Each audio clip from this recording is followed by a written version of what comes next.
সবাইকে সংবাদ এক নজরে স্বাগত। সঙ্গে আছি আমি তাজরিন নাহার মুক্তি। মনোনয়নপত্র বহাল ও বাতিলের বিরুদ্ধে বিভিন্ন পক্ষের করা আপিলের উপর দ্বিতীয় দিনের শুনানি চলছে ইসিতে। আজ ৭১ থেকে ১৪০ নম্বর আবেদনের শুনানি হচ্ছে।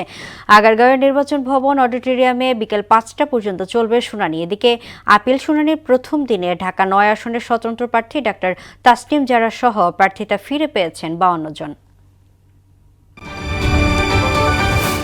জুলাই আগস্টে মানবতা বিরোধী অপরাধ মামলায় সজীব ওয়াজেদ জয় ও সাবেক আইসিটি প্রতিমন্ত্রী জুনায়েদ আহমেদ পলকের বিরুদ্ধে অভিযোগ গঠনের বিষয়ে শুনানি আজ। আন্তর্জাতিক অপরাধ ট্রাইব্যুনাল ১-এর চেয়ারম্যান বিচারপতি গোলাম মুর্তুজা মজুমদারের নেতৃত্বাধীন বিচারিক প্যানেলে এই শুনানি হবে। ফরমাল চার্জ গঠনের জন্য প্রথমে শুনানি করবে প্রসিকিউশন। পঞ্চগড়ে জেগে বসেছে হাড় কাঁপানো শীত। জেলার উপর দিয়ে বয়ে যাচ্ছে মাঝারি শৈত্যপ্রবাহ। ভোর ৬টায় পঞ্চগড়ে তেঁতুলিয়ায় সর্বনিম্ন ৭.৭ ডিগ্রি সেলসিয়াস তাপমাত্রা রেকর্ড করা হয়েছে। এ সময় বাতাসে আর্দ্রতা ছিল ১০০%।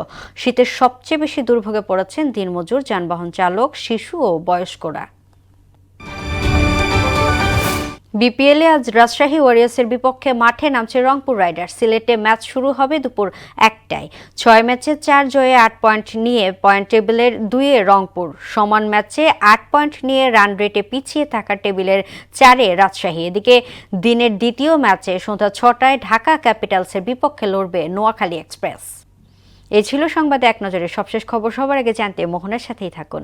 এতক্ষণ সঙ্গে থাকার জন্য ধন্যবাদ।